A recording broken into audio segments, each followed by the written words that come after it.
Good morning class. हम लोग geography में ये पृथ्वी के मंडल पढ़ रहे थे। तो पृथ्वी के मंडल में हमने क्षोभ मंडल देख रहे थे। तो क्षोभ मंडल में अभी थोड़ा चीजें बच गई थी, तो कल हम टाइम नहीं था इसीलिए कल कंप्लीट हो नहीं पाया। तो आज उसी में आगे चलेंगे कि क्षोभ मंडल कैसे और आगे पढ़ना, ठीक ना। तो ये है क्षोभ मंडल, जिसको हम क्या बोलते थे, ट्रोपोस्फेयर बोलते थे ना। ये है अपना क्षोभ मंडल, क्षोभ मंडल, जिसको हम अंग्रेजी में क्या बोलते थे, ट्रोपोस्फेयर बोलते थे, ट्रोपोस्फेयर बोलते थे ना। और इसका एक दूसरा भी नाम था जिसको हम बोलते संवहन मंडल के नाम से भी जानते हैं ना, क्योंकि इसमें संवहनी करंट चलती थी ना, संवहनी धाराएं चलती थी, इसलिए इसको हम क्या बोलते थे, इसको हम बोलते थे संवहन मंडल के नाम से भी जानते थे। अब आगे थोड़ी और पढ़नी है। अब आगे में जैसे हमने देखा कल की, मतलब इसकी मोटाई कितनी होती है, ध्रुवों पर इसकी मोटाई कितनी होती है, औसत मोटाई इसकी कितनी होती है, ठीक ना। और इसमें जैसे जैसे मुंह पर जाते हैं तो तापमान में क्या क्या अंतर आता है, तापमान कैसे घट रहा होता है, ठीक ना। और तापमान घटने की वजह से हमने देखा था कि वहां पर जो पहाड़ वहाड़ बने रहते हैं तो पहाड़ों के ऊपर बर्फ जम जाती थी, क्योंकि ऊपर जैसे जाते हैं तो तापमान में क्या आता है, निरंतर कमी आती है। और ये जो निरंतर तापमान में कमी आती है, इसको हमने एक वर्ड दिया था, नॉर्मल लैप्स रेट दिया था ना, जिसको हम बोलते थे NLR के नाम से जानते थे, समान ह्रास दर के नाम से जानते थे। यही सब चीजें हमने उस दिन पढ़ा था। अब कुछ चीजें और हैं, इक्का दुक्का चीजें और बची हुई हैं, तो उनको भी हम क्या करेंगे, अब इसी समय कवर कर लेंगे, ताकि मतलब हमें कोई दिक्कत अब ना आए। समझ गए कि नहीं समझ गए। पहला एक और इसमें आप आगे बढ़ा के लिखेंगे कि साथ जितने भी पॉइंट रहे होंगे आगे आप नंबरिंग कर लेना कि हाँ इतने पॉइंट हमारे हो गए, तो मैं स्टार बना दे रहा हूं, क्योंकि मुझे पॉइंट याद नहीं आ रहा कितने पॉइंट उसमें कंप्लीट किए थे हम। समझ गए कि नहीं समझ गए। अब बाबू आपको पता है कि ये जो ट्रोपोस्फेयर होता है, ट्रोपोस्फेयर में एक और चीज चलती है जिसको बोलते हैं जेट स्ट्रीम। क्या बोलेंगे इसको, जेट स्ट्रीम बोलते हैं। सर ये जेट स्ट्रीम क्या होती है, और ये तो बड़ा लंबा चौड़ा शब्द आ गया, जेट स्ट्रीम। समझ गए।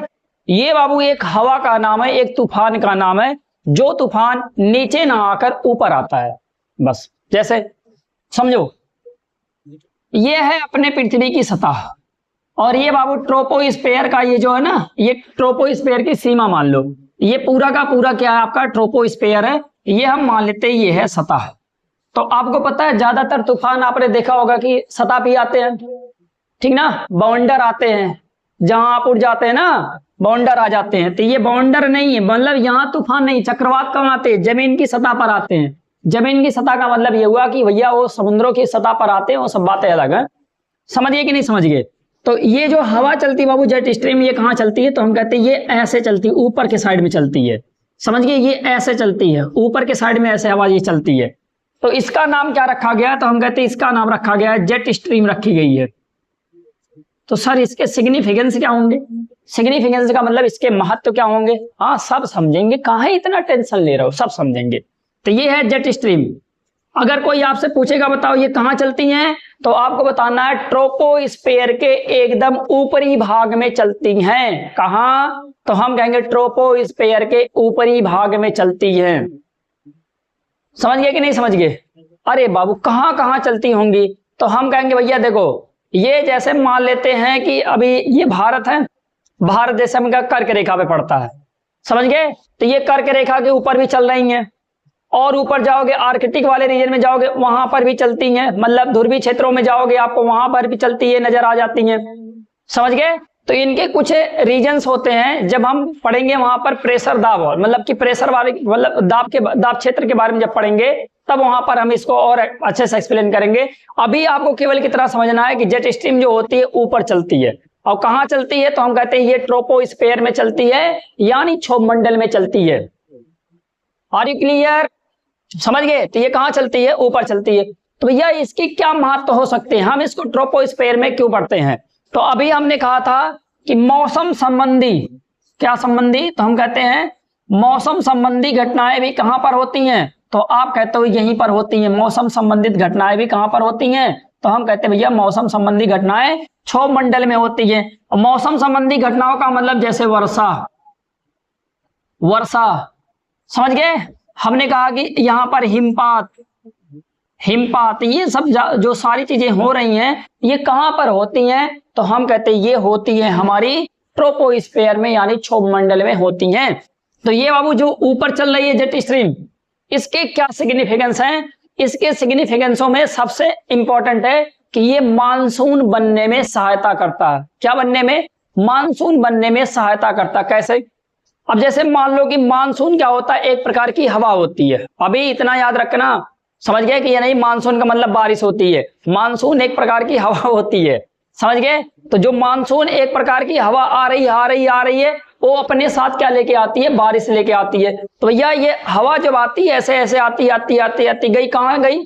ये गई हिमालय के पास, और हिमालय से ये जब टकराती है तो ये ऐसे फिर से ऊपर उठने लगती है, तो इसको एक हवा ऊपर से दाब देती है, नीचे बैठ जाती है, जिसकी वजह से ये क्या कर पाती है? बढ़िया बारिश करवा पाती है। नहीं तो आधा बारिश के फॉर्म में बने ही ना, सीधे ऊपर निकल जाए।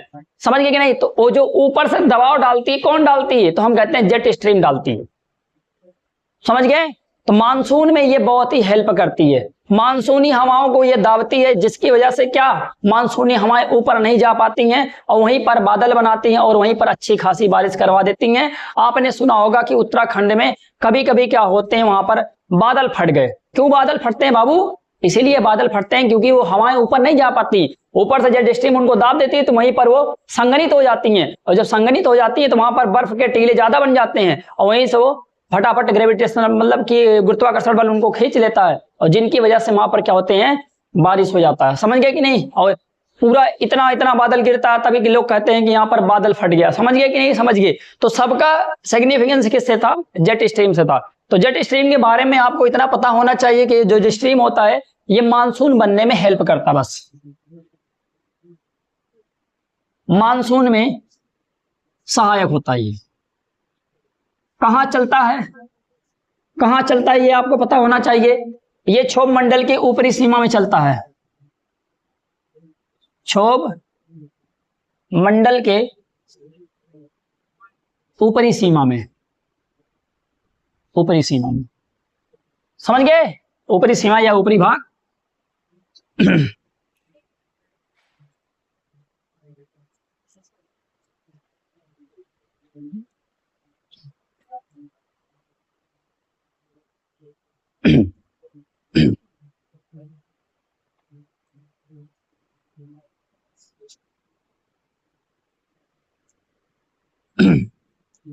अब थोड़ी और आगे चलेंगे। आपने एक नाम सुना होगा जलवाष्प करके। क्या नाम सुना होगा? जलवाष्प करके।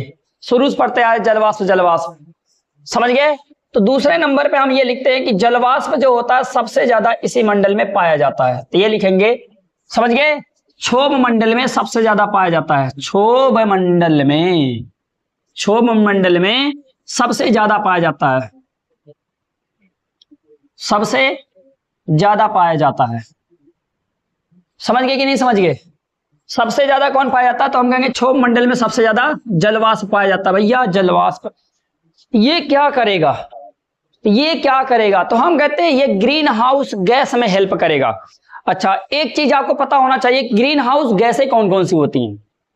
जैसे हमने कहा कि जो जलवाष्प होता है ये क्या करता है? जैसे बाबू ये है पृथ्वी, और ये है पृथ्वी का मान लेते हैं पहला मंडल। ये कौन सा मंडल है? पहला मंडल, जिसको हमने नाम दे रखा है क्षोभ मंडल। ये टेंशन मत लो यार, अभी मैं पूरा मंडल आपको एक अच्छे से बनवाऊंगा, ठीक ना, और एक ग्राफ भी बनवाऊंगा, पूरा मंडल भी बनवाऊंगा, एक ग्राफ भी बनवाऊंगा, ताकि आपको हर चीज एकदम कॉन्सेप्चुअली एकदम क्लियरिटी से समझ में आ जाए। अभी तो केवल एक्सप्लेन कर रहा हूं ताकि पता। ग्राफ कब बनता है? ग्राफ कब बनता है? ग्राफ तब बनता है जब चीजें आपको एकदम बढ़िया से समझ में आ जाए। जब तक चीजें आपको नहीं समझ में आएंगी भैया आप ग्राफ नहीं बना पाओगे। कुछ लोग होते हैं पहले ग्राफ बना देंगे फिर उससे एक्सप्लेन करेंगे, नहीं ऐसा क्यों करेंगे? पहले चीजों के बारे में समझो कि चीजें क्या है, ग्राफ खुद बनाना। अरे ये नहीं कह रहा हूं खुद बनाना, मैं बनाऊंगा, आप भी बनाइएगा। ये है क्षोभ मंडल। अब क्षोभ मंडल में आपको पता होगा कि यहां पर गैस के कण ज्यादा होते हैं, सरफेस के सतह के पास क्या होते हैं? गैस के कण ज्यादा होते हैं, ऊपर एक का दुक्का ऐसे पाए जाते हैं। इसका मतलब जलवाष्प भी कहां होते होंगे ज्यादा? तो हम कहेंगे जलवाष्प भी ऐसे नीचे ही पाए जाते होंगे। आपको इतना पता होना चाहिए कि 90% जलवाष्प तो केवल यहीं पर पाया जाता है 5 किलोमीटर के रेंज में। 90% जलवाष्प कहां पर पाया जाता है? तो हम कहते हैं केवल यही 5% के रेंज में 90% जलवाष्प पाया जाता है। और ये जो जलवाष्प बाबू होता है ना, जो ऊपर से सूर्य की किरण आती है उसको ये जाने देती है, ये रोक नहीं पाती हैं। और जब इधर से पृथ्वी अपना रेडिएशन छोड़ती है तो इनको ये क्या करती है, अपने अंदर ट्रैप करती है। ट्रैप का मतलब पकड़ लेती है। समझ गए? पीछे वाला लेक्चर देखिए, उसमें ये बहुत अच्छे से समझाए गए हैं। समझ गए कि नहीं समझ गए? तो हम कहेंगे ये वाले यहां पर ये ट्रैप हुआ। जब ये ट्रैप हो जाता है तो ये क्या करेगा, अब यहाँ के तापमान को ये बढ़ाएगा।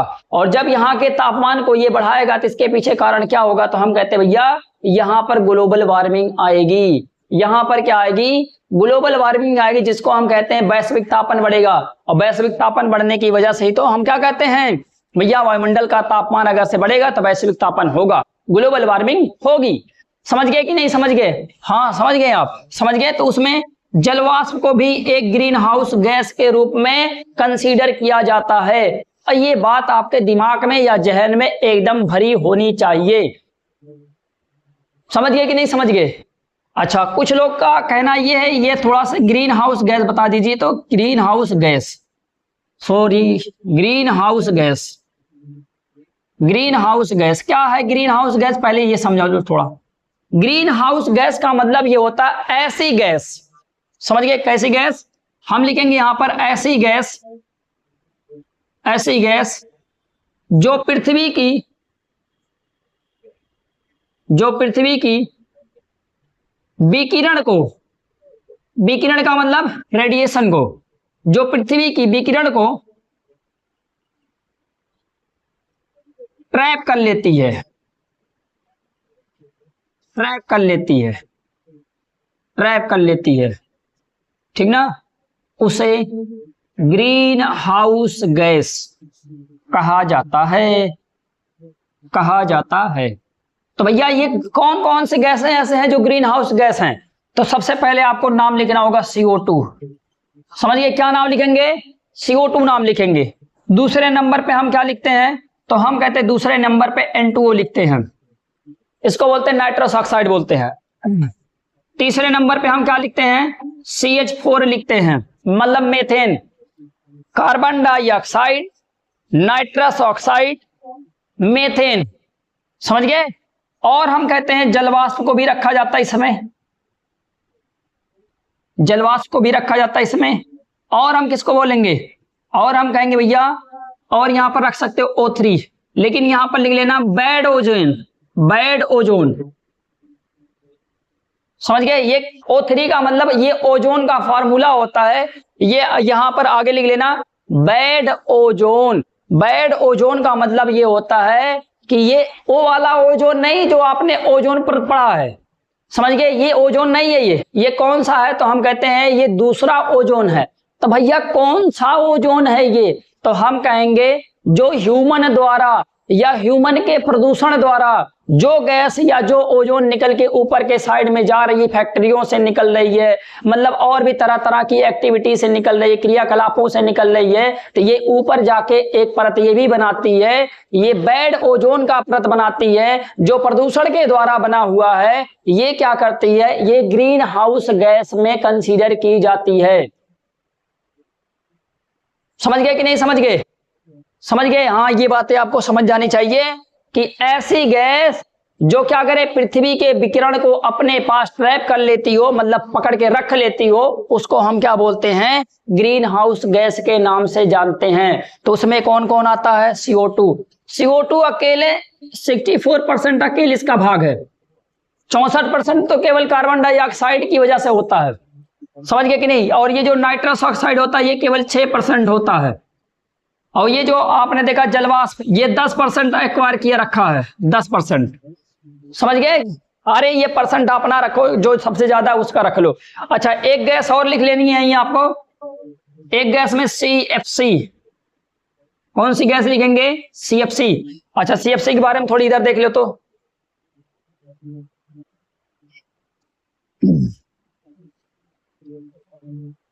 CFC को हम क्या, ये कितना, इसका कितना परसेंट है? तो हम कहते हैं इसका 2% है। समझ गए? CFC इसको बोलते हैं कार्बन क्लोरोफ्लोरोकार्बन। क्या बोलेंगे इसको हम? Chloro chloro fluorocarbon. CFC gas का पूरा नाम क्या है? क्लोरोफ्लोरोकार्बन। समझ गए? इसको हम क्या बोलते हैं भैया? ये आपका एक प्रकार की गैस है जो ग्रीन हाउस गैस कहलाती है। ये कम मात्रा में भले होती है लेकिन सबसे ज्यादा ट्रैप यही करती है। समझ गए कि नहीं समझ गए? ये कम मात्रा में भले होती है, 2% भले है, लेकिन ये सबसे ज्यादा ट्रैप करने के अपने पास क्षमता रखती है। अब अच्छा, तो सर ये गैसें निकलती कहां से है? ये गैसें निकलती हैं ठंडे यंत्रों से, कूलिंग यंत्रों से निकलती हैं। कूलिंग यंत्र कौन से होते हैं? कूलिंग यंत्रों से निकलते हैं। तो यहां पर आप लिख सकते हो कूलिंग यंत्रों से निकलते हैं। कूलिंग यंत्रों का मतलब होता है जैसे आपका एसी, जैसे आपका फ्रिज। समझ गए? ये सब आपके क्या होते हैं? कूलिंग यंत्र होते हैं। समझ गए कि नहीं समझ गए? मतलब जो चीजें ठंडी करती हैं वहां से ये निकलता है। सर कूलर से निकलता है? नहीं बाबू, कूलर से नहीं निकलता है। कूलर खुद वो एटमॉस्फेरिक गैस को लेता है, उसको कन्वर्ट करता है दूसरे गैसों मतलब हवा में, इसलिए कूलर को इसमें नहीं रखेंगे। कूलिंग यंत्रों में जैसे एसी और ये जैसे फ्रिज। समझ गए कि नहीं समझ गए? तो इनसे जब ये चलाए जाते हैं, जो आपका रूम ठंडा होता है, तो ये बाहर में एक गैस छोड़ती हैं। उस गैस को क्या बोला जाता है? CFC बोला जाता है। अगर CFC की मात्रा बढ़ेगी तो याद रखे रहना कि ये इसका मतलब ग्लोबल वार्मिंग बढ़ेगी। और आज के डेट में आप देख रहे होंगे कि घर घर AC है। समझ गए? तो ज्यादातर लोग अपने घर पे क्या लगवा लिए? AC लगवा लिए। इसीलिए ग्लोबल वार्मिंग अब और बढ़ रही है। गर्मी देख रहे हो कितनी तेजी से बढ़ रही है। समझ गए कि नहीं समझ गए? और जितना ज्यादा सब लोग AC लगवाएंगे गर्मी उतनी ज्यादा बढ़ेगी। इसमें कोई रोक नहीं सकता। अब ग्लोबल वार्मिंग का मतलब होता है वैश्विक तापन। अगर याद रखे रहना, अगर ग्लोबल वार्मिंग बढ़ेगा तो समुद्र का स्तर बढ़ेगा, और समुद्र का स्तर बढ़ेगा तो जो आसपास के किनारे किनारे या मतलब कि तटीय शहर हैं वो क्या होंगे? वो डूबेंगे। समझ गए कि नहीं समझ गए? तो ये सारी चीजें होती हैं। तो आपको थोड़ी थोड़ी चीजें याद रख लेनी है कि CFC का मतलब होता है क्लोरोफ्लोरोकार्बन। ये कहां से निकलते हैं? तो हम कहते हैं ये कूलिंग यंत्रों से निकलते हैं भैया। और ये क्या, जैसे कि कूलिंग यंत्रों का मतलब AC हुआ, फ्रिज हुआ, इनसे क्या निकलते हैं? CFC गैस निकलती है। अब याद रखना है, ये जो CO2 होता है ये 64% क्या करता है? हम कहते हैं 64% ये ग्रीन हाउस, जितने ग्रीन हाउस गैस होते हैं उनमें 64% केवल कार्बन डाइऑक्साइड है। कार्बन डाइऑक्साइड की देखो मात्रा ज्यादा है, क्योंकि हमें पता है कि ये फॉसिल फ्यूल से निकलते हैं। मतलब अगर हम जलवाष्प जलाएंगे तब भी कार्बन डाइऑक्साइड निकलेगा, बायोमास जलाओगे तब भी कार्बन डाइऑक्साइड निकलेगा। अच्छा, बायोमास से आपका कौन सी गैस और निकलती है? हम कहेंगे ये निकलती है। मतलब बायोमास का मतलब समझ जाओ भैया। कहां लिख दें? कहां लिख दें? यहां लिख देते हैं। समझ गए? यहां लिख देते हैं। समझ, केवल मैं समझा रहा हूं आपको कि बायोमास, बायोमास का मतलब ये होता है, देखो अंग्रेजी में ऐसे लिखते हैं बायो, और ऐसे लिख देंगे यहां पर मास। समझ गए? ये हो गया मतलब जीवित, और मास, मास का मतलब द्रव्यमान।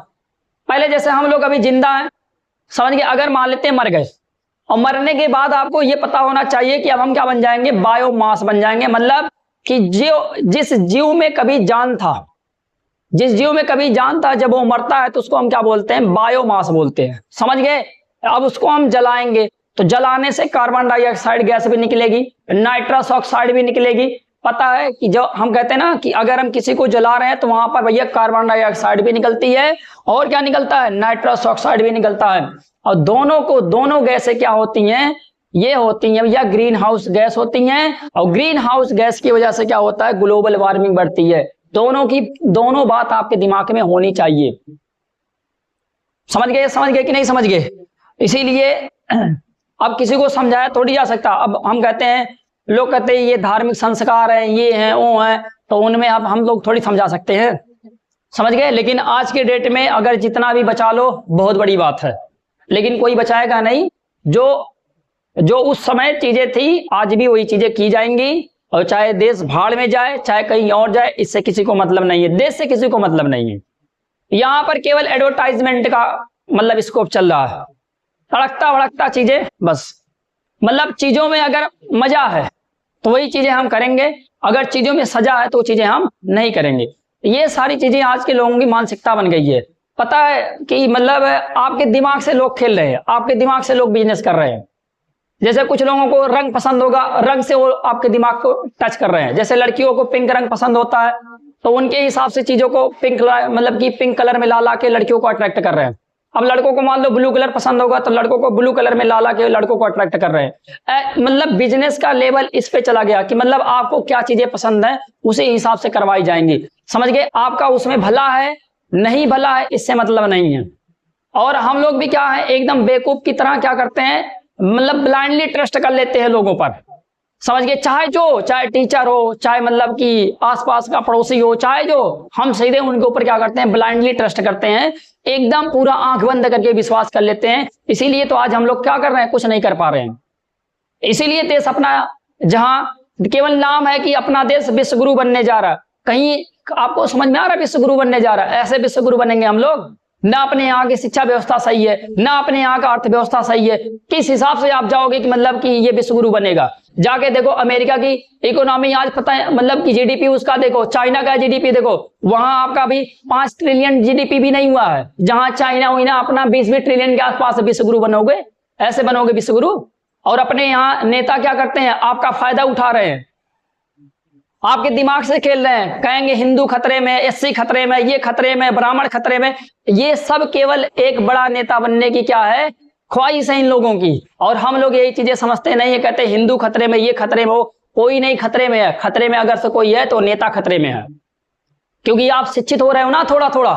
अगर आप शिक्षित होगे तो उनसे क्वेश्चन करोगे, और वो चाहते हैं कि आप केवल गुमराह रहो, आप ऐसे रैलियों में हमारे पीछे भागो। बताओ आपका क्या फायदा है कि आप रैलियों में जा रहे हो? मतलब आप सोचो कि देश में अपने ग्लोबल वार्मिंग बढ़ रही है, पूरे विश्व में ग्लोबल वार्मिंग बढ़ रही है, इसकी चिंता किसी को नहीं है। समझ गए? केवल क्या होते हैं, जिनके हाथ में आज पैसे है वो नेता है, अब वो अपने हिसाब से आपको डील कर रहा है। समझ गए? तो कुछ चीजें क्या होती है, चीजों को आप समझिए, लोगों को समझाइए, ताकि आपके भी क्या हो, मतलब कि थोड़ा, मतलब कहने का मतलब देश आगे जाए। देश के बारे में किसी को चिंता आज के डेट में नहीं है, ठीक ना? तो आप भी ऐसा ना बनिए कि मतलब देश को छोड़ दे।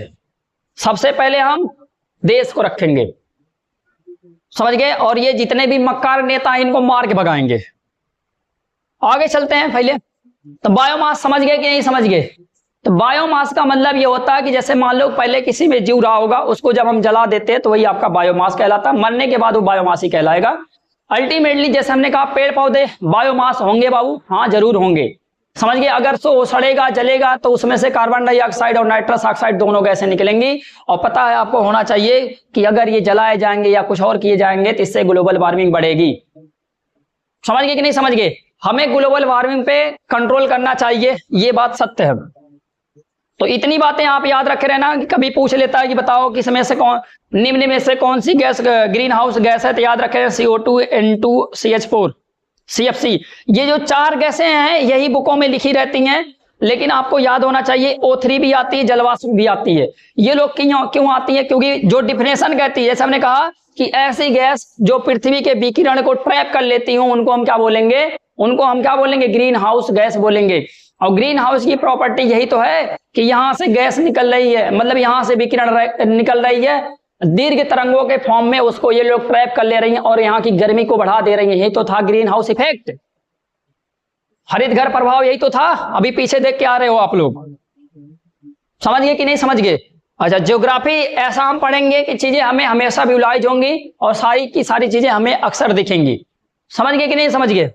तो ये सारी चीजें आपको पता होना चाहिए। अगर कोई पूछे CFC क्या, तो आप बोला क्लोरोफ्लोरोकार्बन है। अच्छा, इसके कुछ हाइड्रोकार्बन्स भी होते हैं, इसके कुछ हाइड्रोकार्बन्स भी होते हैं, हाइड्रोकार्बन्स होते हैं। अच्छा, हाइड्रोकार्बन्स का मतलब ये होता बाबू, यहां आप लिखोगे ऐसे हाइड्रोक्लोरोकार्बन। हाइड्रोक्लोरोकार्बन, हाइड्रोक्लोरोकार्बन का मतलब होता है, वहां हाइड्रो का मतलब H लगा देना, हाइड्रोजन लगा देना, क्लोरो का मतलब यहां पर C लगाना, और यहां पर आपको पता होना चाहिए कि ये कार्बन है, तो इसे हम क्या बोल देते हैं? इसको फिर C बोल देते हैं। समझ गए कि नहीं समझ गए? तो ऐसे भी होते हैं हाइड्रोक्लोरोकार्बन, तो शायद यहाँ ऐसे बोलो, समझ गए? अच्छा, हाइड्रोफ्लोरोकार्बन भी होता है, हाइड्रोफ्लोरोकार्बन भी होता है, समझ गए? ये सारी की सारी गैसें क्या हैं? ग्रीन हाउस गैसें हैं। कौन कौन सा? CFC है, Cl मतलब कि HClC है, और ये भी है HFC है। ये सारी की सारी गैसें क्या होती हैं, तो हम कहते हैं सारी की सारी गैसें आपकी ग्रीन हाउस गैस होती हैं। अब आपको याद होना चाहिए, समझ गए कि नहीं समझ गए, कि क्लोरोफ्लोरोकार्बन चाहिए चाहे कुछ भी पूछे, ग्रीन हाउस बता देना है तो बता देना। समझ गए कि नहीं समझ गए। अच्छा, ये वाला कौन सा ओजोन है, तो आप कहोगे बैड ओजोन है।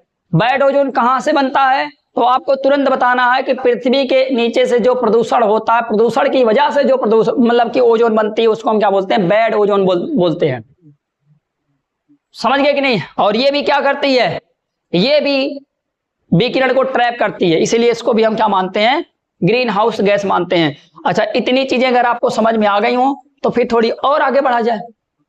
समझ गए। जलवाष्प के बारे में सभी को समझ में आ रही होगी, क्योंकि जलवाष्प के बारे में और भी पीछे भी बात हो चुकी है, इसलिए यहां पर टेंशन वेंशन लेने वाली बात कोई नहीं है। अब आगे चलेंगे।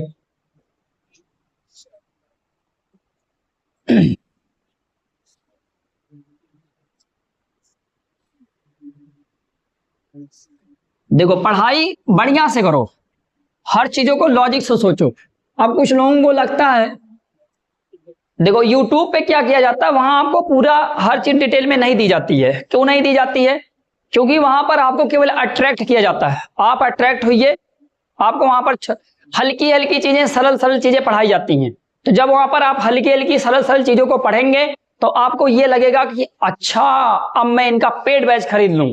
तो वो आपसे केवल पेड बैच खरीदवाना चाहते हैं ताकि आप गलतियां कर जाओ, और जैसे ही आप गलतियां करोगे तुरंत आपका दिमाग क्या कर जाएगा, चलो भैया उनका पेड बैच खरीद लो। और जब पेड बैच खरीदोगे तो उसमें एक आध दो कंटेंट और बढ़ा देंगे, और फिर वही आपका पूरा का पूरा वही सब ब्यौरा रहेगा। एक दो महीने क्लास मतलब कि मान के चलो कि 10 15 20 क्लासें अच्छी चलेंगी, उसके बाद सब भ्रष्ट। मैं भी किसी प्लेटफॉर्म से ऑनलाइन एक बार लिया था और मैं भी बहुत पछता रहा था, ठीक ना। उसमें 36,000 लगे थे, यूपीएससी के लिए लिया था, कोई मतलब नहीं निकल के आया है, इतना बता रहा हूं, कोई मतलब नहीं निकल के आया है, एक भी पैसे का मतलब नहीं निकल के आया है। समझ गए। इसीलिए मैं यहां पर पूरा कंटेंट डाल दिया हूं कि चीजें पढ़ी कैसे जाती हैं, पढ़ना क्या है, छोड़ना क्या है, हर चीज समझो। छोड़ना, देखो आज के डेट में बहुत लोग कहते हैं कि मतलब कि क्या छोड़ना है क्या पढ़ना है, ये केवल यूपीएससी के एग्जाम में होता है। और बाकी एग्जाम में जैसे छोटे छोटे जो एग्जाम होते हैं ना, उनमें क्या पूछ ले कुछ पता ही नहीं है। समझ गए कि नहीं समझ गए। यूपीएससी के एग्जाम में ये क्लियर होता है कि मतलब हाँ, हमें ये चीजें छोड़ देनी चाहिए, ये हमारे एग्जाम में नहीं आएगा। अभी पीसीएस का होता है, पीसीएस में कुछ भी पूछ लेता, वो कुछ भी पूछ लेता है, लेकिन यूपीएससी का एक फिक्स पैटर्न होता है, वो उसी पैटर्न पे ही अपने क्वेश्चन को रखते हैं। समझ गए कि नहीं समझ गए। तो ये सारी चीजें आपको पता होनी चाहिए। तो यहां पर जितना पढ़ा रहा हूं केवल पढ़ो, आपको शायद ही पढ़ने की जरूरत पड़े बुक से, वैसे मेरे हिसाब से तो नहीं पड़ेगी जब तक मैं पढ़ा रहा हूं यहां पर, बाकी आपको पता नहीं। दूसरे नंबर पे चलते हैं। इसी में एक होता है वाणिज्यिक एयरक्राफ्ट, समझ गए, जिसको हम बोलते हैं वाणिज्यिक एयरक्राफ्ट का है ना, मतलब जो सामान वाली गाड़ियां नहीं होती, जो सामान वाली जहाजें नहीं होती हैं ऊपर जो चलती हैं सामान वाली, उनसे केवल सामान ढोए जाते हैं उनको। अब भाई ये सामान है तो मतलब ज्यादा वजन होंगे, तो उनको हम उड़ाते हैं, जब लेके ऊपर जाते हैं तो बताओ उनको हम किस क्षेत्र में चलाते हैं, कौन से में चलते हैं। तो आपको बता दें, जैसे देखो ये क्षोभ मंडल था, ये है पृथ्वी, और पृथ्वी के ऊपर ये पहला मंडल है जिसको हमने नाम दिया क्षोभ मंडल। अब जो इसकी एकदम ऊपरी सीमा होती है, जहां से अब दूसरा मंडल शुरू होगा, अब इसके बाद ये क्या हो जाएगा, दूसरा मंडल शुरू होगा, इसके ऊपर दूसरा मंडल आ जाएगा, जिसको हम क्या बोलेंगे, समताप मंडल बोलेंगे, समताप मंडल बोलेंगे। अब आपको पता होना चाहिए, ये जो समताप मंडल शुरू होगा, बीच में एक ऐसे बैरियर बना होता है, समझ गए, और इस बैरियर को बोला जाता है क्षोभ सीमा। क्या बोलते हैं इसको, क्षोभ सीमा के नाम से जाना जाता है, क्षोभ सीमा, या और कहा जाता है इसको क्षोभ विराम, और क्या कहते हैं इसको, क्षोभ विराम कहते हैं। अंग्रेजी में इसको बोलते हैं ट्रोपोपॉज, ट्रोपोपॉज बोलते हैं। समझ गए, ये आपको पता होना चाहिए।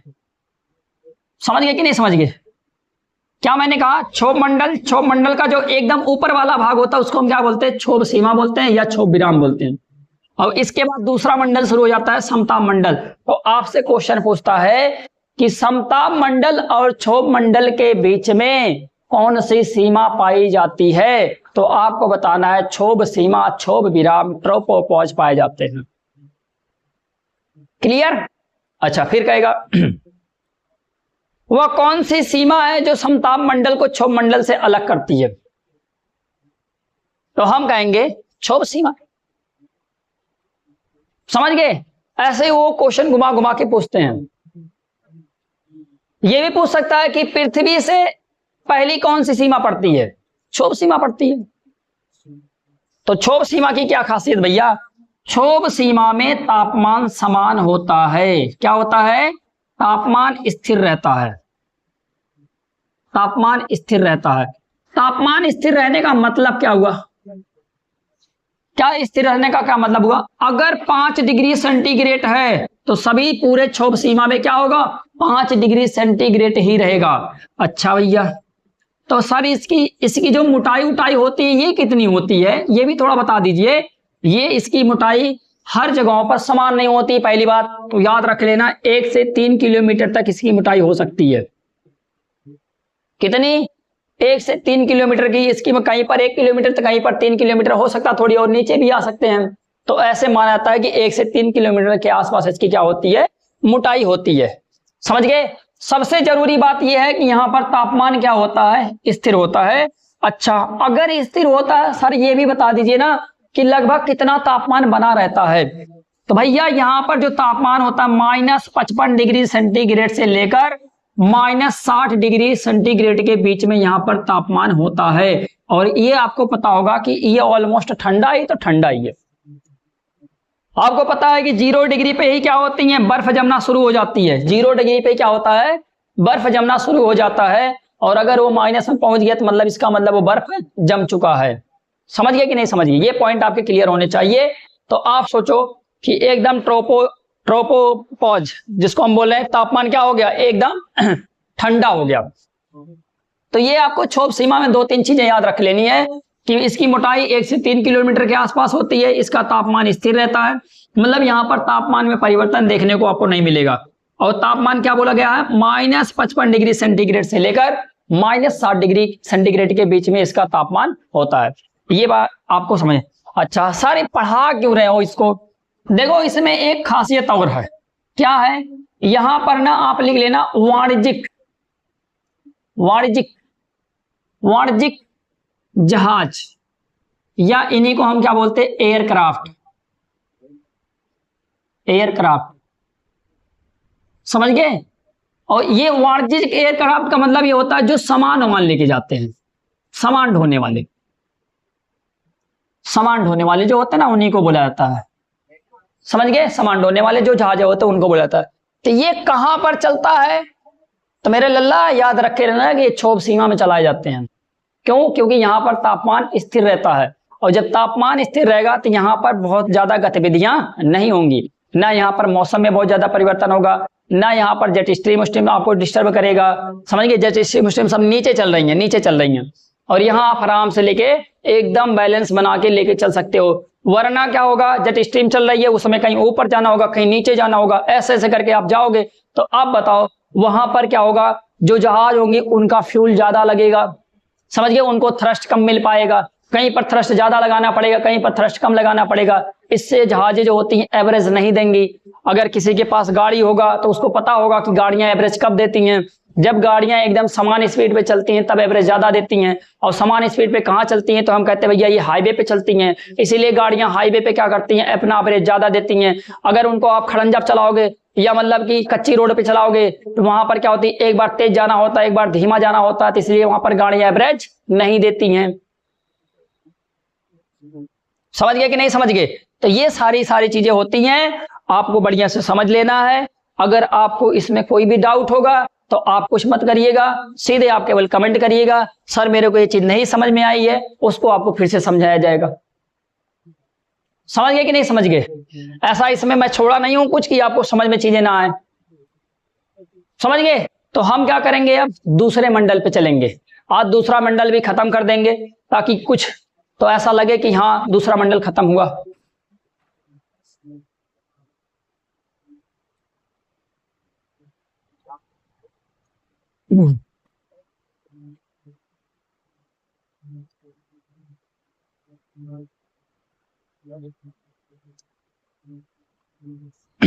ग्लोबल वार्मिंग देख लेना। ग्लोबल वार्मिंग पे कभी मैं एक बड़ा सा लेक्चर लूंगा, यहां पर पूरी चीजें पॉसिबल नहीं थी तो केवल इसमें आया यूज, तो मैंने आपको समझा दिया। तो एक बार हम ग्लोबल वार्मिंग पे एक बड़ा लेक्चर लेंगे। अगर जस्ट चाहिए तो बताइएगा, जस्ट बन जाएगा, और नहीं तो अभी थोड़ा समय लेके बनाएंगे, ठीक ना। अब अगले मंडल पे चलते भैया। अगले दूसरे मंडल का नाम है स्ट्रेटोस्फीयर। अच्छा यही मिटा देते। दूसरे मंडल पे चलते हैं जिसको हम क्या बोलते हैं, स्ट्रेटोस्फीयर। स्ट्रेटोस्फीयर इसको कहते हैं समताप मंडल। समताप मंडल,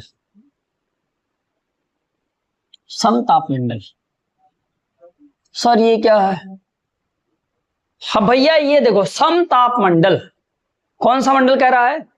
समताप मंडल। अगर समताप मंडल है तो आप ही बताओ यहां पर समान ताप होगा? तापमान से कोई मतलब ही नहीं इसका, समझ गए। तो सबसे पहले हमें वही चीजें करनी है कि बताओ इसकी मोटाई क्या होगी। ऊंचाई पहले लिख देते हैं कि इसकी ऊंचाई क्या है। ऊंचाई देखो, अगर हम कहते हैं ये पृथ्वी की सतह है और सतह को हम 0 मानते हैं, तो 0 से आपको पता था कि आपने 12 से 13 किलोमीटर का जो रेंज हुआ करता था, इसको आपने क्या माना था? इसको आपने माना था ये क्षोभ मंडल की सीमा है। फिर और ऊपर अगर से जाएंगे तो यहां पर एक आएगा आपको 50, समझ गए। तो जो नीचे से लेकर 50 किलोमीटर का रेंज होता, मतलब 50 किलोमीटर तक बीच, समझ गए, 50 किलोमीटर तक कौन सा मंडल पाया जाता है? तो हम कहते हैं समताप मंडल पाया जाता है। तो भैया ये यहां से अगर से आप जोड़ोगे तो लगभग इनकी मोटाई उटाई कितनी होती होगी? 40 किलोमीटर के आसपास बन जाती है। लेकिन याद रखे रहना, सभी जगहों पर समान नहीं है, इनका भी सभी जगहों पर अलग अलग होता है। तो जो ये अब मोटाई उटाई नापी जाएगी ना, ये हमेशा सरफेस सतह से नापी जाएगी। तो समताप मंडल कहां तक पाया जाता है? तो हम कहते हैं 50 किलोमीटर तक पाया जाता है। समझ गए कि नहीं समझ गए?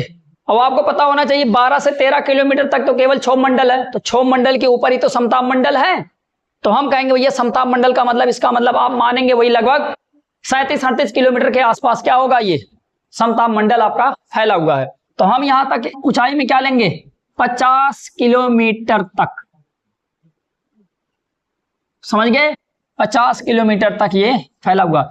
अब मोटाई की बात करेंगे। मोटाई इसका कहीं पर किलोमीटर में नहीं मिलता। क्यों नहीं मिलता है? इसी से आप निकालोगे। कैसे निकालोगे भैया? जब आपको क्षोभ मंडल पता है कि यहां से लेकर यहां तक क्षोभ मंडल होता है, तो मेरे लल्ला आप बताओ, इसका बताओ नहीं निकाल सकते हो? क्षोभ मंडल घटा दो, 50 में से घटा दो क्षोभ मंडल, आपका समताप मंडल की मोटाई आ गई। तो वही मैं बता रहा था, 37-38 किलोमीटर के आसपास क्या होती आती है।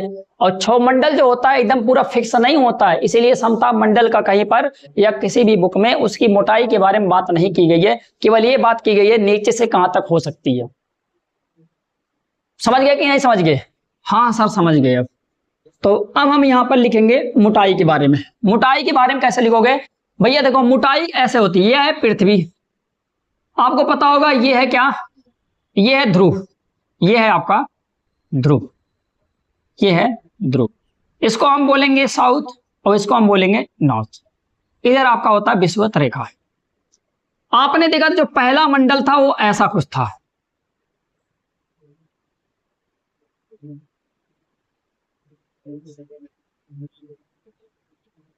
जो पहला मंडल था कुछ ऐसा था, कुछ ऐसा था। मतलब विषुवत रेखा के ऊपर इसकी मोटाई ज्यादा थी। और सॉरी देखो ये गलत बन गया था, गलत इसलिए बन गया क्योंकि उसमें हम लिख दिए थे। ये आपका साउथ पोल। साउथ पोल का मतलब दक्षिणी ध्रुव। हम कहेंगे ध्रुवों पर कम था, ध्रुवों पर इसकी मोटाई कम थी, लेकिन आपने देखा था विषुवत रेखा पर इसकी मोटाई ज्यादा थी। तो जो ये समताप मंडल होता है ना, ये सभी जगहों पर क्या हो जाता है, ऐसे करके ये समान ऐसे फैल जाता है। ऐसे समान तरीके से फैल जाता है। तो आप कहेंगे इसका मतलब आपको ये ऐसे दिख रहा होगा, जैसे ये मान लो कि हमने कहा कि ये है पृथ्वी, वहां दिख रहा होगा, बात अच्छी है। यहां ऐसे ऐसे होगा, समझ गए। अगर मैं कहूं कि ये पूरा का गोला ऐसे है, समझ गए, ये पूरा गोला बराबर से है, तो आप कहोगे इसका मतलब ये ध्रुवों पर ज्यादा क्या हो गया, ध्रुवों पर ये ज्यादा मोटा हो गया, और ये देखो विषुवत रेखा पर ये क्या हो जाएगा, पतला हो जाएगा। विषुवत रेखा के पास ये पतला कहलाएगा और ये ध्रुवों पर क्या हो जाएगा, चौड़ा हो जाएगा। तो याद रहना चाहिए कि ये जो समताप मंडल होता है, ध्रुवों पर इसकी मोटाई क्या होती है, ज्यादा होती है, जबकि विषुवत रेखा पर इसकी मोटाई क्या होती है, कम होती है। आपको अच्छे से समझ में इसलिए आएगा क्योंकि आपने देखा था कि पहले ही गैस कहां पर ज्यादा फैल चुकी है, क्षोभ मंडल में, तो आप कहोगे कि विषुवत रेखा पर, समझ गए। जब समताप मंडल आता है तो ये पूरा एकदम बेस्ट सर्कल, मतलब पूरा गोला बन जाता है, और जब ये पूरा गोला बनता है मतलब पूरा एक तरीके से छाता है, तो ये बताओ जहां पर पहले दबा था अब वहां तो ज्यादा होगा कि नहीं होगा ये मंडल, तो हम कहेंगे ये वाला गैप ज्यादा बनेगा कि नहीं बनेगा, तो वही देखो यहां पर ये गैप ज्यादा बन गया, समझ गए। जैसे यहां पर ये गैप ज्यादा बन गया और यहां पर देखो ये वाला गैप जो था कम बन गया, समझ गए, ये वाला गैप क्या हुआ यहाँ का, कम बन गया। तो मैं ये कहना चाहता था आपसे, समझ गए। तो यहां पर मोटाई पता होनी चाहिए कि हम ध्रुवों पर देखेंगे, समझ गए, फिर हम कहां देखेंगे, विषुवत रेखा पर देखेंगे। अरे यार पढ़ना कुछ है ही नहीं, ध्रुवों पर क्या होगी, ज्यादा, ज्यादा को हम अधिक कहते हैं, विषुवत रेखा पर क्या होगी, कम।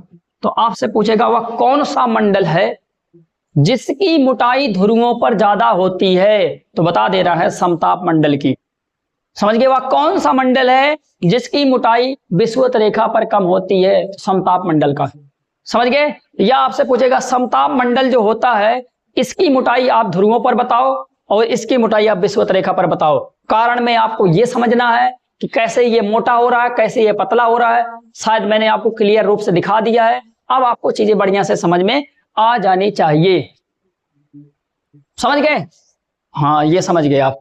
अब दूसरे पॉइंट पे चलते हैं, दूसरे पॉइंट पे चलते हैं, दूसरे पॉइंट पे चलते हैं। जैसे हमने देखा क्षोभ मंडल में बहुत सारे मौसम संबंधी घटनाएं हो रही थी, बादल हो रहा था, बारिश बन रही थी, ये सारी चीजें कहां पर आपको दिख रही थी, तो हमने कहा ये सब सारी चीजें क्षोभ मंडल में हो रही थी। बादल कौन से मंडल में बनता है, तो आप कहोगे क्षोभ मंडल में बनता है, समझ गए, क्षोभ मंडल में बनता है। बादल भैया बहुत प्रकार के होते हैं, जैसे एक कपासी बादल होता है, बहुत फेमस होता है कि, ठीक ना, हाँ तो कभी बादल पढ़ेंगे तब उसके बारे में बता देंगे कि आपको ये सब बादल है। देखो जो लोग डिटेल में पढ़ना चाहते हैं वो पढ़ें, और जो लोग हवा में उड़ रहे हैं उनको उड़ने दो, समझिए। कुछ लोग होते हैं ना उनको हवा में उड़ना बहुत मजा आता है, कुछ लोग हवा में एकदम बढ़िया हवा में उड़ते हैं, तो जो लोग हवा में उड़ रहे हैं उनको उड़ने दो, आप लोग हवा में ना उड़ो, क्योंकि कंपटीशन हवा में नहीं निकलता है, समझ गए। जितनी भी प्रतियोगी परीक्षाएं होती हैं वो कोई भी हवा में नहीं निकलेगी। याद रखे रहना, जब तक मेहनत नहीं करोगे, जब तक विधिवत पढ़ोगे नहीं, कुछ नहीं होने वाला। वहां ऑप्शन ऐसे ऐसे आ जाएंगे कि आप एलिमिनेट ही नहीं कर पाओगे, तब आप पता क्या कहते हो, तब आप कहते हो कि सर कोचिंग में पढ़ाई नहीं है। कोचिंग में चीजें पढ़ाई थोड़ी जाती हैं, समझा दो बच्चा खुद निकाल के आएगा, समझे। ये आ गए हम तीसरे नंबर पे। तीसरे नंबर पे क्या कहेंगे, ये जो मंडल होता है यहां पर तापमान में क्या परिवर्तन देखने को मिलेगा, हाँ तापमान में परिवर्तन देखने को मिलेगा। सर तब इसको समताप मंडल क्यों कहा जाता है, बेटा समताप मंडल इसको इसलिए कहा जाता है क्योंकि यहां पर जो होती है ना हवा नहीं चलती है, ये शांत मंडल है, ज्यादा इसमें हवा इधर उधर नहीं करती है, समझ गए कि नहीं समझ गए। तो इसीलिए ये क्या हो जाता है, हम कहते हैं इसीलिए इसमें वायुयान को चलाना भी क्या होता है, अच्छा होता है। जैसे हमने कहा ना, अब यहां से अगर से यहां से नीचे से संवहनी धाराएं जाएंगी तो यहीं रह जाती, बहुत ऊपर तक नहीं जा पाती हैं, तो मतलब ये केवल क्षोभ मंडल में ही रह पाती हैं, ये समताप मंडल में नहीं जा पाती हैं, तो वहां पर क्रियाकलापें बहुत ही कम देखने को मिलती हैं, इसीलिए उसको हम क्या कहते हैं, समताप मंडल के नाम से जानते हैं। समझ गए कि नहीं समझ गए। तो बाबू अगर यहाँ पर क्रियाकलाप कम होती है तो आपको याद रहना चाहिए कि यहाँ पर मौसम संबंधी घटना नहीं होती है, बादल नहीं बनते हैं, वर्षा नहीं होती है, हिमपात नहीं होते हैं, ये सारी चीजें यहाँ पर नहीं होते हैं। अगर ये सारी चीजें यहां पर नहीं होती हैं तो आप अपने दिमाग से ये बताओ, ये जहाजों को चलने के लिए फायदा होगा कि नहीं होगा? समझ गए? तो इस मंडल को क्या माना जाता है? वायुयान के लिए, वायुयान के लिए, वायुयान के लिए आदर्श मंडल माना जाता है इसको, आदर्श मंडल माना जाता है इसको। अब ये कौन सा वायुयान है जिसपे मतलब कि आदमी लोग बैठ के चलते हैं, जैसे हम और आप लोग जिससे चलते हैं, समझ गए? ये वाला वायुयान जिसको हम एरोप्लेन बोलते हैं। एरोप्लेन के लिए सबसे अच्छा मंडल कौन सा माना जाता है? तो हम कहेंगे भैया यही माना जाता है, ठीक ना? सर अभी आप कह रहे थे यहां पर बादल नहीं बनते हैं, लेकिन हमने सुना एक बादल यहां पर बनता है जिसको हम क्या बोलते हैं? मदर ऑफ पर्ल क्लाउड के नाम से जानते हैं। अच्छा, चौथे नंबर पे भैया यहां पर एक बादल बनता है जिसको हम क्या बोलते हैं? पर्ल ऑफ, ऐसा लिखेंगे, मदर ऑफ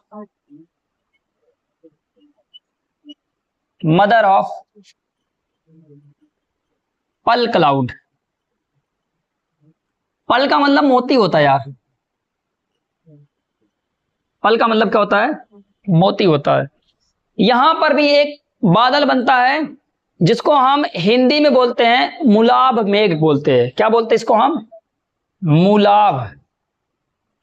मुलाब मेघ बोलते हैं। याद ये आपको करना पड़ेगा क्या कि भैया ये जो मदर ऑफ पर्ल क्लाउड का मतलब होता है ये बादल ना ऊपर आपको इतने अच्छे देखने में लगते हैं कि जैसा लगता है ये मोती के बने हैं, इसीलिए इनको बोला गया मदर ऑफ पर्ल क्लाउड के नाम से जाना जाता है। क्लाउड का मतलब बादल होता है। तो आपसे पूछेगा ये बताओ कि पर्ल क्लाउड कहां पर बनते हैं? तो समताप मंडल में बनते हैं। या मुलाब मेघ कहां पर बनते हैं? तो आपको बताना है कि ये समताप मंडल में बनते हैं। ये मोतियों की तरह होते हैं, मोती की तरह दिखते हैं, मोती की तरह दिखते हैं, मोती की तरह दिखते हैं, ठीक ना? मोती की तरह दिखते हैं। तो ये बाबू आपको याद होना चाहिए कि मदर ऑफ पर्ल क्लाउड भी इसमें बनता है। समझिए, मुलाब मेघ इसमें बनते हैं। आपको ये सारी चीजें बढ़िया से अगर से क्लियर हो रही हैं तो बढ़िया बताना, समझ गए कि नहीं समझ गए? अब थोड़ी और आगे चलते हैं। और ये क्वेश्चन कई बार आपसे पूछा जा चुका है, कई बार पूछा जा चुका है। तो एक बार मैं आपको जरूर ये बताऊंगा कि अब हम चलते हैं चौथे पॉइंट, नहीं 5वें पॉइंट पे। 5वें पॉइंट पे आप लिखेंगे इसी मंडल में ओजोन परत पाई जाती है। कौन सी परत? ओजोन परत पाई जाती है। तो लिख लेना, समझ गए कि ओजोन परत पाई जाती है, ओजोन परत पाई जाती है। और ओजोन का फार्मूला होता है भैया, ओजोन गैस का फार्मूला होता है O3। कई बार यही पूछा है कि ओजोन का फार्मूला क्या होता है, तो आपको याद होना चाहिए कि ओजोन का फार्मूला होता है O3। समझ गए? पूछेगा ओजोन परत कौन से मंडल में पाया जाता है, तो आपको बताना ओजोन परत कहां पर पाया जाता है? समताप मंडल में पाया जाता है। समझ गए भैया? इसको हम क्या बोलते हैं? इसको हम बोलते हैं फिल्टर ऑफ द अर्थ। समझ गए? मतलब ये क्या है? तो हम कहेंगे ये पृथ्वी की छननी कहलाती है। क्या कहलाती है? ये परत क्या कहलाएगी? तो हम कहते हैं भैया फिल्टर ऑफ द अर्थ कहलाती है। कहने का मतलब ये पृथ्वी की छननी कहलाती है। समझिए क्यों कहलाती है? तो हम कहेंगे सूर्य से जो अल्ट्रावायलेट किरण जिसको हम हिंदी में कहते हैं परावैंगनी किरण, समझ गए? सूर्य से आने वाली अल्ट्रावायलेट या परावैंगनी किरणों को ये क्या कर लेती है? रोक लेती है, पृथ्वी पर नहीं पड़ने देती है। समझ गए? समझ गए, बहुत अच्छा समझ रहे हो यार आज। ओजोन परत क्या कहोगे भैया? ओजोन परत तो हम कहेंगे इसको हम क्या बोलते हैं? पृथ्वी की छननी बोलते हैं इसको। समझ गए? पृथ्वी की छननी के नाम से ये जाना जाता है। समझ गए? छननी जैसा लिखते हो लिख लेना, पृथ्वी की छननी। और क्या इसकी खासियत है?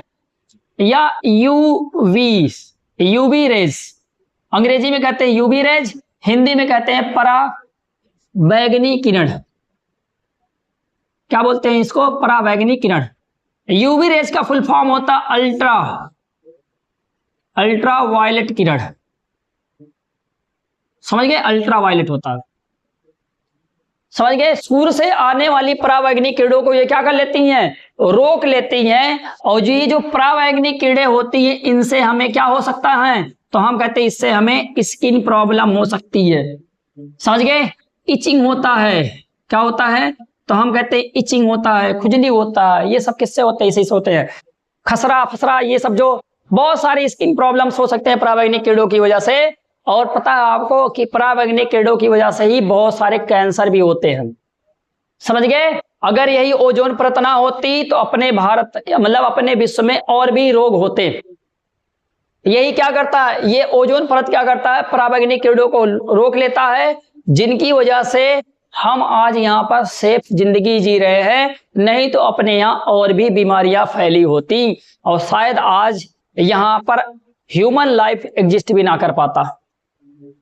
समझ गए कि नहीं समझ गए, तो ये बात आपको बढ़िया से दिमाग में भर लेनी है कि ओजोन परत कहाँ पाई जाती है, कौन से मंडल में पाई जाती है, समताप मंडल में पाई जाती है। अच्छा सर एक चीज और बता दीजिए ना, ये कितनी ऊंचाई पे पाई जाती है, तो बाबू ये पाई जाती है 20 से लेकर 30 किलोमीटर के ऊंचाई पर पाई जाती है समताप मंडल में। समताप मंडल में ये कितनी ऊंचाई पर पाई जाती है, तो हम कहेंगे 20 से लेकर 30 किलोमीटर की ऊंचाई तक ये पाई जाती है।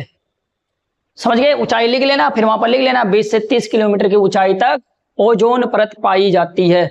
सर क्या ओजोन परत के बारे में कुछ और आप बताना चाहेंगे? हाँ अभी तो और बताना चाहूंगा।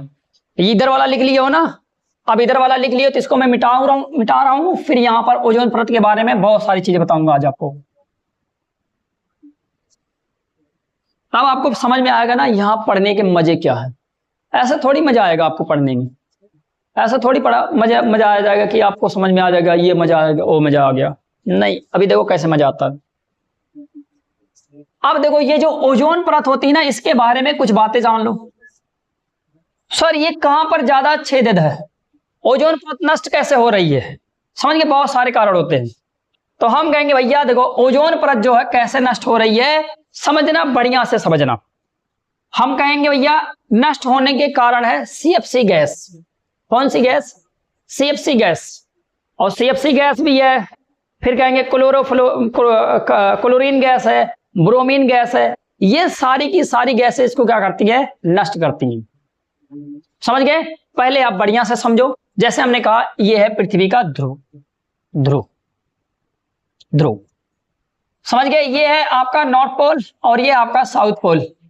समझ गए, और आपको पता है कि यहां पर ठंडा है, नॉर्थ पोल और साउथ पोल पे दोनों जगहों पर क्या है, ठंडा है। अगर यहां पर ठंडी ज्यादा है, समझ गए, अगर ठंडी ज्यादा है तो यहां पर एक प्रकार के क्या बन जाते हैं, बादल बन जाते हैं। ठंडियों में क्या होता है, जैसे अभी आपने देखा ठंडियों में बादल ज्यादा होते हैं, कोहरे पड़े रहते हैं, ऐसे करके वहां पर भी क्या होते हैं, कोहरे पड़े रहते हैं, बहुत प्रकार के वहां पर बादल बने रहते हैं छोटे छोटे, क्योंकि ठंडी ज्यादा है। समझ गए, और यहां पर क्या लगे हैं, मान लेते हैं उद्योग लगे हुए हैं, उद्योग धंधे लगे हुए हैं। समझ गए, उद्योग लगे हुए हैं मतलब इंडस्ट्री लगी हुई है।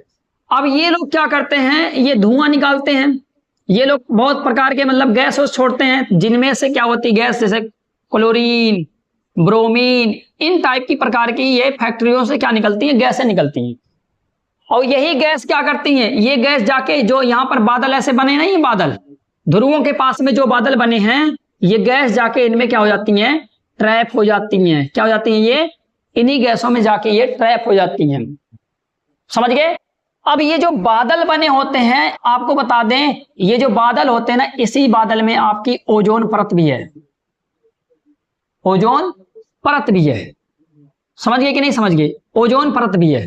तो हम कहेंगे तब क्या हुआ, तो जब ये क्लोरीन ब्रोमीन यहां पर पहुंचती है ना, समझ गए, इस वाले परत में, तो इसको क्या कर देती हैं, इससे ओजोन से O3 का क्लोरीन और ब्रोमीन से ये रिएक्शन हो जाता है, और क्या होता है, ये जो ओजोन था ये कन्वर्ट हो जाता है ऑक्सीजन में।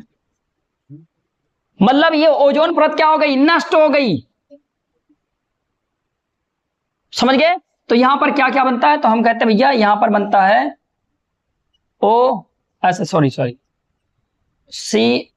Cl2O, ऐसे करके यहां पर क्या बनता है, एक ये बनता है, और थोड़ा मात्रा में आपका गैस भी निकल जाती है, O2 भी निकल जाता है। तो ये क्या हो गया, हम कहेंगे भैया देखो यहां पर ओजोन गैस का क्या हो गया, क्षरण हो गया। समझ गए? तो आपसे पूछेगा कि ओजोन गैस को कौन नष्ट कर रहा है, तो हम कहते हैं क्लोरीन ब्रोमीन। ये जो गैसें होती हैं ये उद्योग धंधों से निकलती हैं और ये गैसें क्या करती हैं, ये ओजोन परत को नष्ट कर रही हैं। समझ गए? और आपको पता है सबसे ज्यादा ये नष्ट कहां पर हो रहे हैं, तो हम कहेंगे सबसे ज्यादा ये नष्ट ये ध्रुवों पर हो रहे हैं। ध्रुवों पर क्यों हो रहे हैं, आपको पता होगा कि ध्रुवों पर ये जैसे इंडस्ट्री ज्यादा लगी है। ध्रुवों का मतलब जैसे हमने कहा ब्रिटेन वुटेन के एरिया में वहां पर उद्योग ज्यादा लगे ना, जैसे हमने कहा ब्रिटेन यूरोप अमेरिका, यहां पर क्या होते हैं, यहां पर उद्योग बहुत बड़े बड़े लगे हुए हैं और ये लोग क्या करते हैं, यही गैस निकालते हैं क्लोरीन ब्रोमीन, और यही गैस ऊपर जाती हैं जहां पर आपका एक बादल ओजोन गैस वाला जो बादल बना हुआ है, ओजोन परत वाला जो एक बादल बना हुआ, उसको ये जब पहुंचते हैं तो उसको धीरे धीरे लोग क्या कर देते हैं, नष्ट कर देते हैं, उसका क्षरण कर देते हैं। समझ गए? जिसकी वजह से वहां पर ओजोन परत में क्या हो जाता है, होल हो जाता है। अब वहां पर पराबैंगनी किरणें क्या कर जाती हैं, एंटर कर जाती हैं, जिनकी वजह से विश्व में क्या फैल रहा है, रोग फैल रहा है। समझ गए? ये बात आपको समझ में आनी चाहिए कि हाँ कैसे यहां पर ओजोन परत छेद हुआ। तो भैया अगर पूछेगा कि ओजोन परत सबसे ज्यादा कहां पर नष्ट है, तो हम कहेंगे ये ध्रुवों के पास सबसे ज्यादा नष्ट है। सर अंटार्कटिका में तो ऐसा कुछ नहीं है, हम कहेंगे अंटार्कटिका में बहुत सारे देशों के रिसर्च सेंटर बनाए गए हैं। जब आप मैपिंग पढ़ोगे तो वहां पर ये सारी चीजें पढ़ाई जाएंगी कि देखो यहां पर ये भारत के रिसर्च सेंटर हैं, ये ब्रिटेन के हैं, ये देखो अमेरिका के हैं, ये देखो रूस के हैं। ऐसे वहां पर बहुत सारे रिसर्च सेंटर बनाए गए हैं जहां से छोटे मोटे रॉकेट वॉकेट भी लॉन्च किए जा सकते हैं, जहां से मतलब बहुत सारी चीजें वहां से भी की जाती हैं। तो याद रखना चाहिए कि वहां पर भी एक्टिविटी हो रही है ये सब, जिनकी वजह से हम क्या कहते हैं, और ये जो बादल वादल बनते हैं ना, ये ज्यादातर वहीं ठंडे वाले क्षेत्रों पे बनते हैं। तो जब आप क्लोरीन ऐसे पैदा करोगे तो ये धीरे धीरे छटक छटक वहीं पर जाते हैं, वहीं पर ट्रैप होते हैं, और जब वहीं पर ट्रैप होते हैं तो ये क्या करते हैं, ओजोन गैस को एकदम पूरा नष्ट कर देते हैं। समझ गए? तो ये बात आपको बढ़िया से याद होनी चाहिए कि ओजोन परत कैसे नष्ट हो रही है। सर ओजोन परत अगर से नष्ट होगी तो ये तो बड़ा टेंशन की बात आ गई, रोग फैल जाएंगे। भैया अब इसके लिए क्या होता है, समझौता, ठीक ना, हटा दे रहा हूं इसको। बात देखो समझने वाली है तो आप केवल समझते रहो बढ़िया से। हम कहेंगे हाँ भैया जब ये ओजोन परत नष्ट हो रही है, मतलब ओजोन परत क्या हो रही है, नष्ट हो रही। कैसे नष्ट हो रही है आपने देख लिया, अब आपको देखना कि कैसे, अगर से ये नष्ट होगी तो भैया चिंता का विषय होगा, और चिंता का विषय होगा तो ये सहा नहीं जाएगा। तो इसके लिए क्या होता है, वियना कन्वेंशन होता है। क्या होता है, वियना कन्वेंशन होता है, वियना कन्वेंशन, कन्वेंशन समझिए। और कन्वेंशन को हम कहते हैं हिंदी में सम्मेलन। क्या बोलते हैं इसको, सम्मेलन बोलते हैं। ये पूछेगा ये कब होगा, 1985 में होगा। सीधा क्वेश्चन, सीधा क्वेश्चन इससे यही आएगा कि ये बताओ वियना कन्वेंशन कब हुआ था, तो हम कहेंगे 1985। वियना कन्वेंशन या वियना सम्मेलन किससे संबंधित है, तो आप कहोगे ओजोन परत से है। समझ गए, ओजोन से मतलब ओजोन के संरक्षण से संबंधित है। समझ गए, वियना कन्वेंशन किससे संबंधित है, तो आपको याद होना चाहिए ये ओजोन के संरक्षण से संबंधित है। समझ गए, किससे संबंधित है, संरक्षण से संबंधित है। क्वेश्चन कई बार पीसीएस में आ चुका है। समझ गए, एक आध बार यूपीएससी में भी आया हुआ है थोड़ा, लेकिन बदल के आया है। पीसीएस में तो डेट भी पूछ लिया है, ये भी पूछ लिया है किससे संबंधित है, और यूपीएससी में यही पूछा था कि ये किससे संबंधित है। समझ गए, तो ये आपको बढ़िया से बता दे रहा हूं ताकि आपको भी याद रहे। समझ गए, क्या क्या हमें करना होगा, तो भैया हमें अपने उद्योग धंधों पे कंट्रोल करना होगा। समझ गए, ताकि ये वियना कन्वेंशन की वजह से जो मतलब यहाँ पर सम्मेलन हो रहे हैं तो ये सारी चीजें हमें समझ में आती रहें। समझ गए कि नहीं समझ गए, तो बाबू ये चीज अपने दिमाग में पहले भर लेना बढ़िया से, अगर नहीं भरोगे तो पछताओगे। समझ गए कि नहीं समझ गए। अब दूसरे नंबर पे भैया वियना कन्वेंशन आ तो गया लेकिन लागू नहीं हो पा रहा यार, तब इसमें एक संशोधन होता है। लेकिन संशोधन कहां पर होता है, तो हम कहते हैं संशोधन मॉन्ट्रियल में होता है। अच्छा, कुछ लोग पूछ रहे हैं वियना सर कहां है, तो वियना बाबू ना ऑस्ट्रिया में है। ऑस्ट्रिया, ऑस्ट्रेलिया नहीं, ऑस्ट्रिया। कहां है, ऑस्ट्रिया। ऑस्ट्रिया भी यूरोप का एक देश है, तो वहां पर आपका वियना है, तो ऐसे आप लिख लेंगे ऑस्ट्रिया। समझ गए, कंफ्यूज तो नहीं होंगे आप। फिर बाबू चीजें कम नहीं हो रही थी, फिर क्या होता है, इसमें थोड़ी सी संशोधन किया जाता है। और संशोधन कहां होगा, देखो ये मैं हो सकता है गलत लिखा हूं, संशोधन, संशोधन कहां होगा, तो हम कहेंगे ये संशोधन होता है मॉन्ट्रियल, मॉन्ट्रियल। अब ये मॉन्ट्रियल कन्वेंशन होता है, मॉन्ट्रियल कन्वेंशन होता है, और मॉन्ट्रियल कन्वेंशन को लिखते हैं मॉन्ट्रियल सम्मेलन कहते हैं हिंदी में।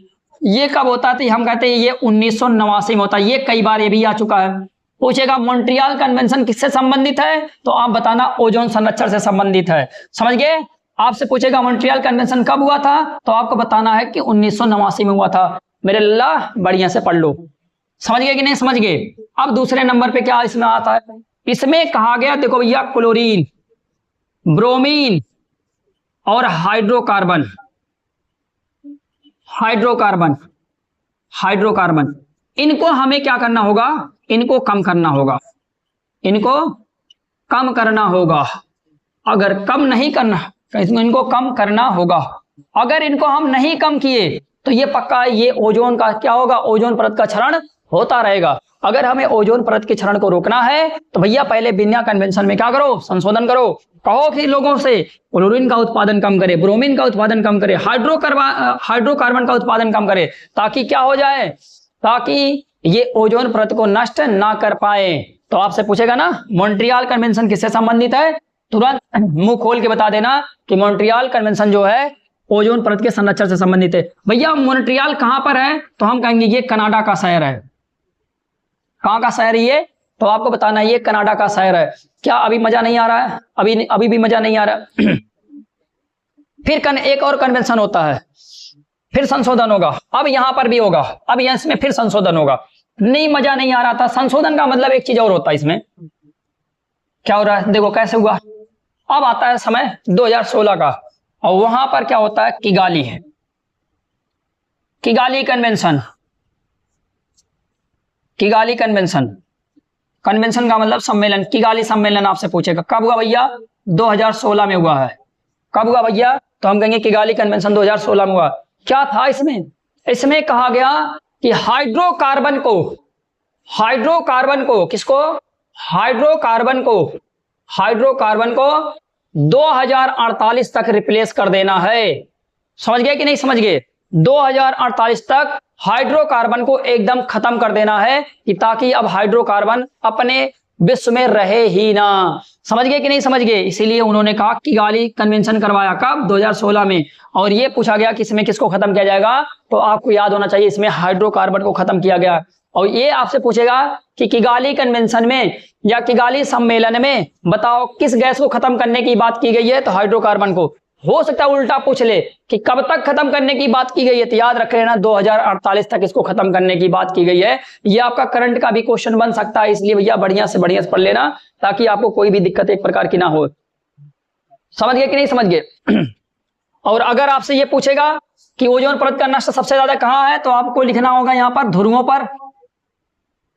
ध्रुवों का मतलब बाबू कौन कौन से, एक आपका बनेगा आर्कटिक क्षेत्र बनेगा, और एक आपका क्या बनेगा, अंटार्कटिका क्षेत्र बनेगा, अंटार्कटिक, अंटार्कटिक क्षेत्र। समझ गए, यही दोनों जगहों पर क्या है, इसका क्षरण सबसे ज्यादा हुआ है। समझ गए कि नहीं समझ गए।